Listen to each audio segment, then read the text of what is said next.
மற்றும் இந்த விழா சிறப்பாக நடைபெற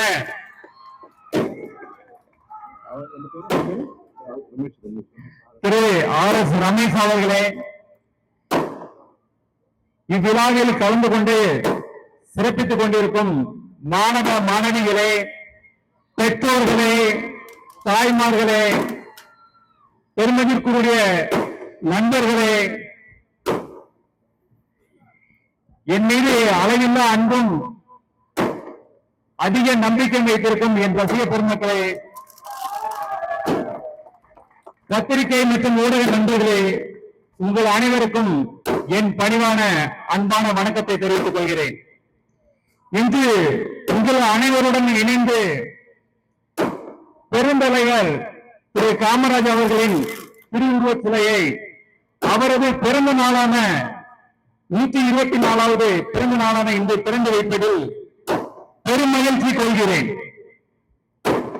ஒருவர் எப்படி வாழ வேண்டும் என்பதற்கு அடையாளமாக வாழ்ந்து காட்ட திகழ்ந்தவர் பெருந்தலைவர் திரு காமராஜ் அவர்கள். அவ்வழியே நாம் ஒவ்வொருவரும் பயணிக்க வேண்டும். அவருடைய ஆட்சி காலத்தில் பொற்காலம் என்று இன்று வரை சொல்கிறார்கள். அதற்கு காரணம்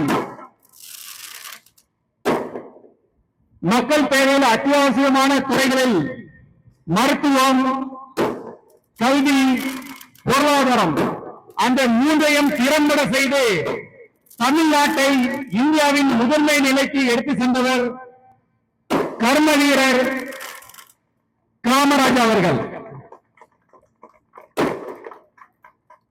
6 முதல் 7% இருந்த படிப்பறிவு கொண்ட 1954 சமயங்களில் அவர் ஆட்சியேற்ற போது எல்லா மக்களும் கல்வி அறிவு பெற வேண்டும் என்று, எல்லா கிராமங்களிலும் பள்ளிக்கூடங்களை திறக்க வேண்டும் என்று அவர் திட்டம் தீட்டி அதற்கான செயல் வடிவம் கொடுத்து மிக சிறப்பாக செயல்படுத்தினார்.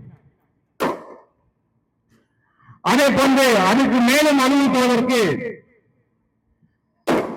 இலவச கல்வி திட்டம், மதிய உணவு திட்டம் என்று பல திட்டங்களை அறிமுகப்படுத்தி மிக சிறப்பாக செயல்படுத்தினார். அந்த திட்டங்கள் இன்றும் தொடர்ந்து செயல்பட்டுக் கொண்டிருக்கின்றன.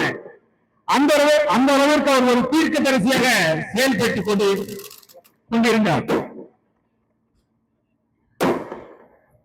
அதே போல பொருளாதார துறையில் பல்வேறு தொழில்பேட்டைகளை உருவாக்கி, பல்வேறு தொழிற்சாலைகளை உருவாக்கி பல ஆயிரம் தொழிலாளர்களுக்கு வேலை வாய்ப்புகளை கொடுத்து பொருளாதாரத்தை மேலும் மேலும் பெருக்கினார். அதே போல அனல் மின் நிலையம், கல்பாக்கம்,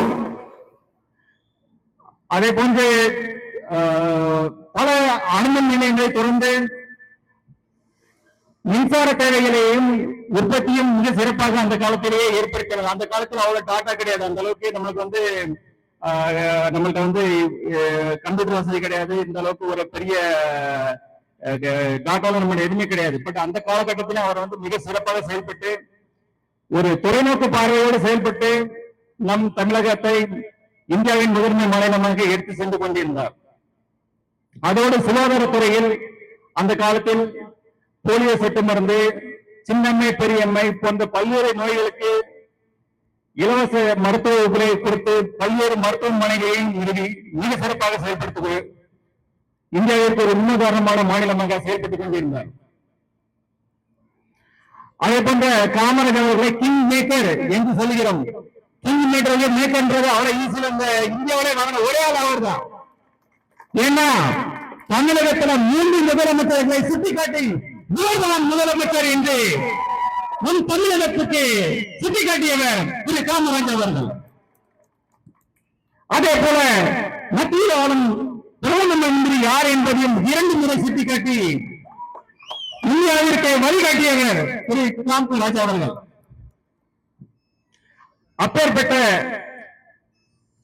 காமராஜர் தான் பொற்காலம் என்று சொல்கிறோம். அதற்கு மகுடம் வைத்தால் போல ஒரு விஷயம்தான், ஒன்றே ஒன்றுதான், அவர் ஆட்சியில் ஊழல் என்பதை கிடையாது. அவர் மறைந்த போது அவரிடத்தில் இருந்த பையில் இருந்த காசு, வங்கியில் இருந்த காசு வெறும் 125 ரூபாய் மட்டுமே. 4 கதர் சட்டை, 4 வேஷ்டி, ஒரு செருப்பு, ஒரு கண்ணாடி, ஒரு பேனா, அதுதான் அவர் சொத்து. 9.5 ஆண்டு காலம் ஆட்சி அமைத்த ஒரு முதலமைச்சரின் சொத்து அதுதான். அதை எண்ணி பார்க்க வேண்டும்.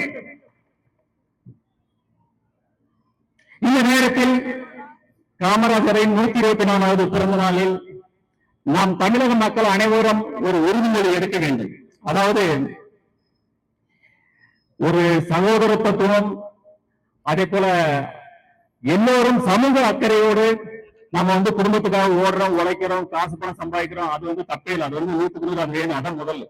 ஆனா இதே போல சமுதாயத்துக்கு பாருங்க, மேடம் இருக்க எத்தனை சமுதாய பணியாற்றுறாங்க பாருங்க. இதே போல ஒவ்வொருவரும் செய்யணும். ஏன்னா நம்ம சம்பாதிக்கிறோம், குடும்பத்துக்கு அது வேற விஷயம். அதே போல சமூகத்துக்காக நம்ம ஏதாவது நம்மளால ஈன்ற நெருக்காரியங்களை எல்லாருமே செய்ய வேண்டும். ஏன்னா நம்ம வீட்டுல இப்போ ஒரு காய்கறி தோட்டம் போடுறோம், இல்ல ஒரு பழத்தோட்டம் போடுறோம், அதை பராமரிச்சாதான் அது நம்மளுக்கு அறுவடையை பயன்படுத்த. அதே போல நம்ம நாடு நல்லா இருந்தா நம்ம நாட்டு நாமும் நல்லா வாழ முடியும். நம்மளுக்கு அடுத்த வர சந்ததிகளும் மிக சிறப்பாக வாழ முடியும்.